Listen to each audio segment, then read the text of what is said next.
Now solvency ratio, first one, that is debt to equity ratio.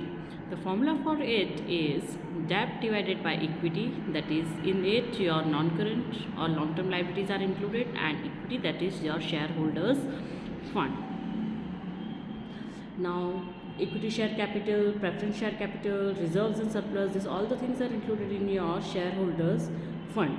And if profit and loss account debit balance it is given, that will deduct it from your shareholders fund, right? And liabilities here, it means your non-current liabilities in which your long-term borrowings are also included. So long-term liability is equal to total liabilities minus current liabilities. That way also we can find it out. Now from debt to equity ratio, the proportion of owner's capital and borrowed funds can be known. And if your this ratio is higher, it indicates that the business unit it is more dependent on the borrowed funds. And if this ratio is lower, it indicates that the business unit is more dependent on the owner's capital, and it is less risky for the lenders to lend their funds to this type of company. We don't have any particular standard ratio for it. Question number 9. From the following information of H Limited, we have to calculate debt equity ratio. The information which is given to us is long-term liabilities, long-term provisions, debit balance of profit and loss account, bills payable, then equity share capital, preference share capital, creditors and outstanding expenses. First of all, we'll calculate non-current liabilities. So non-current liabilities, it will include your long-term liabilities plus long-term provisions. Long-term liabilities, it is given 8 lakhs, and long-term provision, it is given 4 lakh. So that is equal to 12 lakh. So this is my non-current liability.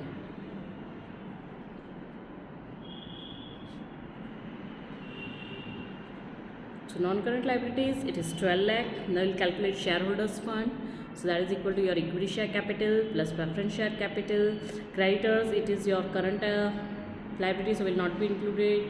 Same way with your outstanding expenses and bills payable, that will also not be included. And minus debit balance of profit and loss account. So equity share capital, it is given 8 lakhs plus preference share capital, it is given 2 lakhs minus debit balance of profit and loss account, that is 50,000. So your shareholders fund or equity, it is 9,50,000. Now we replace this both the values in our formula. That is debt equity ratio is equal to debt upon equity, or your non-current liabilities upon your shareholders fund or equity, we can say. So that is equal to debt amount, it is 12 lakh, equity, it is 9,50,000. We will calculate the ratio for the same. So that is 1.26 is to 1. So hence my debt equity ratio is 1.26 is to 1. Question number 10.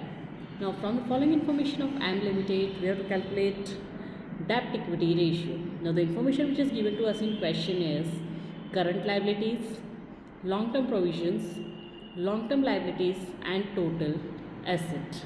Now little bit different sum. Non-current liabilities we can directly calculate from long-term liabilities and long-term provision. Now here directly they have not given us the preference share or equity share amount, right? But they have given us total assets, then current liabilities and long-term liabilities, non-current liabilities that they have given to us. So shareholders fund will calculate here, that is from the total assets we'll deduct non-current liability and current liabilities. So that we will get shareholders fund value. So first of all, we'll calculate non-current liabilities. So non-current liability is equal to long-term liability plus long-term provision. Directly the amount it is given in your question. So long-term liabilities it is 8 lakhs and plus long-term provision it is 6 lakh. So my debt or non-current liabilities it is 14 lakh. Now equity shareholders fund, usually the preference share and equity share value is given, but here in direct method we will calculate. So total asset it is given in your question 30 lakh. Then non-current liabilities, that is we calculated just now, 14 lakh, and current liabilities it is given in your question, that is 4,50,000. So my shareholders fund or equity is equal to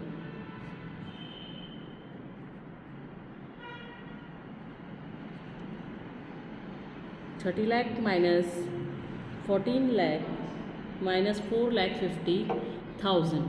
So that will give us 18,50,000.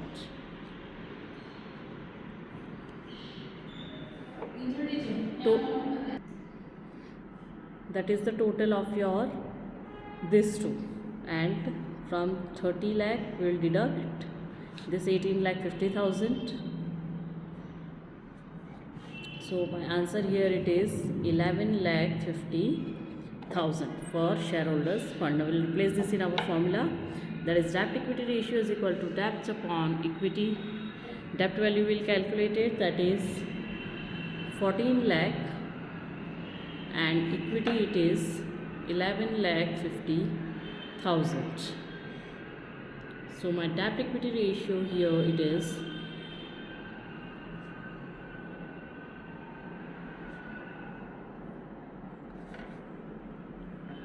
1.22 is to 1.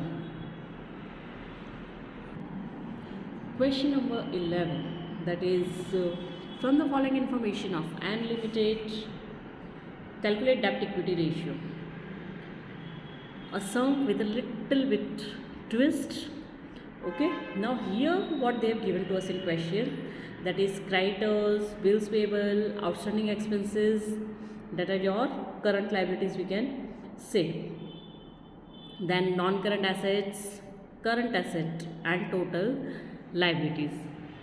So they have not given us anything related to your shareholders fund directly, like equity share, preference share value, or any long-term liability or any long-term provisions, right? So here we'll calculate our non-current liability and shareholders fund by indirect method or by subtracting, you can say. So first of all, from total liabilities, if we deduct current liability, right, so we'll get our non-current liabilities. So total liabilities it is given to us in question, that is 10 lakh. Then current liabilities it is given, creditors 1,60,000, bills payable 1,40,000, and outstanding expenses 1 lakh. So the total here it will come to rupees 4 lakh, and 10 lakh minus 4 lakh, my debt amount it is 6 lakh over here. Now equity, so we know that is shareholders fund or equity is equal to total asset minus total liabilities. First of all, we'll calculate total asset, because here non-current asset and current asset it is given to us in our question. So non-current asset directly amount it is given 12 lakhs. Current asset amount it is given in your question 10 lakh. So my total asset here it comes to 22 lakhs. From that I will deduct my total liabilities which is given in your question directly, that is 10 lakhs. So 22 lakh minus 10 lakh, that will give you 12 lakh, which is your equity or shareholders amount. Now the formula for debt equity ratio, that is debt upon equity or non-current liabilities upon shareholders fund. Debt we calculated, that is the amount is 6 lakh, and equity, that is your shareholders fund amount, it is 12 lakh. So my debt equity ratio over here, it is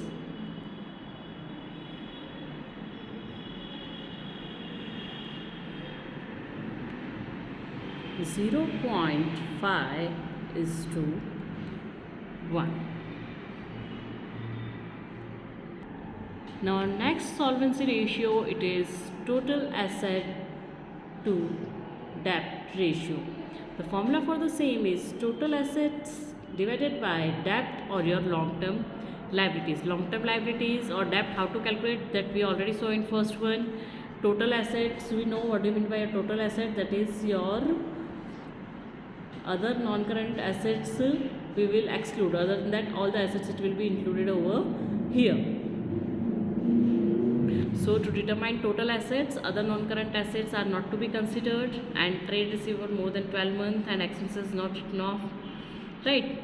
And same way about the debt, that is your non-current liabilities are, other non-current liabilities are not to be considered. From this ratio we can find it out, that is from the total asset, what proportion of our total assets we have acquired through the non-current liabilities, that can be known from this ratio.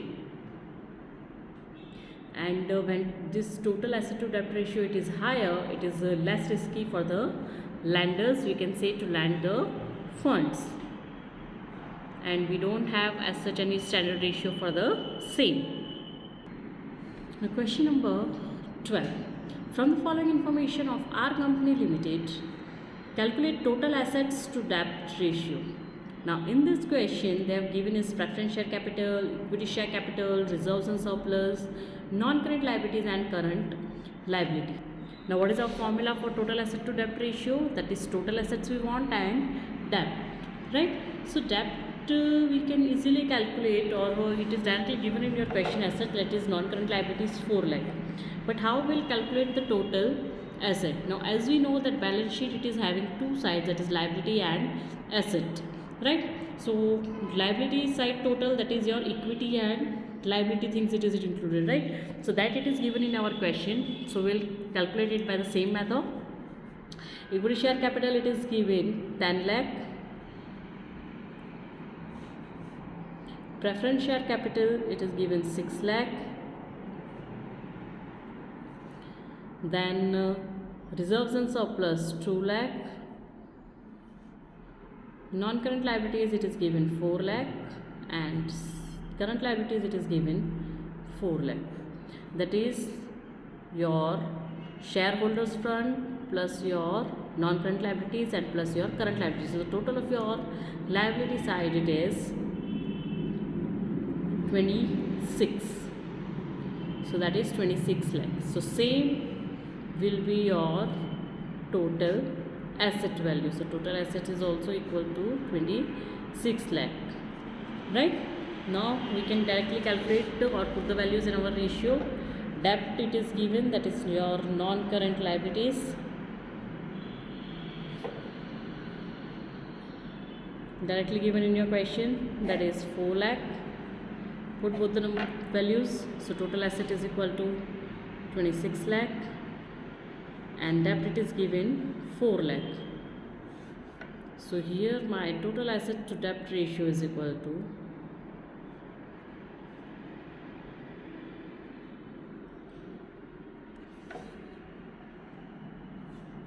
6.5 is to 1. Now next one is the proprietary ratio. The formula for calculating proprietary ratio is owner's fund upon total asset. Now this ratio it shows the relation between your total assets and the owner's fund. Proprietary ratio it shows that is what proportion of our total asset we have acquired by owner's fund. And more higher the your proprietary ratio, we can say higher the economic margin of safety. So Here we are having two approach for calculation of our proprietary ratios. First one is liability based approach. So in that, equity share capital plus your preference share capital plus reserves and surplus, and asset based approach, so that is your non-current asset plus current asset, will get our total asset. From that we'll deduct our non-current liability and current liability. Question number 13. From the following information of T Company Limited, calculate proprietary ratio. So here they have given us equity share capital, preference share capital, reserves and surplus, and non-current liabilities, current liability, non-current asset and current asset. So for calculation of our proprietary ratio, we can use any of the approach, that is liability based approach or asset based approach. I am showing you calculation by both the methods. Okay. First one is your liability based approach. So liability based approach, equity share capital amount, it is given 12 lakhs, preference share capital it is given 8 lakhs, and reserves and surplus it is given 4 lakhs. So total here, if I'll do, so I'll get my proprietary ratio, proprietary funds, that is 24 lakhs. Now formula for proprietary ratio is proprietary funds upon total assets. Proprietary funds I have got, that is 24 lakh, and total asset we can calculate, that is non-current asset plus your current asset, that is 36 lakh. So we can apply here the formula. Asset based approach if we will calculate, so non-current asset, what is my value of non-current asset, that is same balance sheet value, it is non-current asset plus current asset, and from that non-current liability and current liability we have to deduct. So non-current asset it is 12 lakh, current asset it is 24 lakh. So my total asset value here it is 36 lakh. Now from this I'll deduct my non-current and current liabilities. So non-current liability it is given 8 lakhs and current liabilities 4 lakh. So it is 12 lakhs. So 36 lakh minus 12 lakh, my proprietary fund value it is 24 lakh. By any method if you will calculate, your answer is going to come same only. So proprietary funds divided by your total assets. So we place both the things in our formula. So proprietary fund is 24 lakhs divided by total assets, it is 36 lakh. So my proprietary ratio is equal to 0.67:1.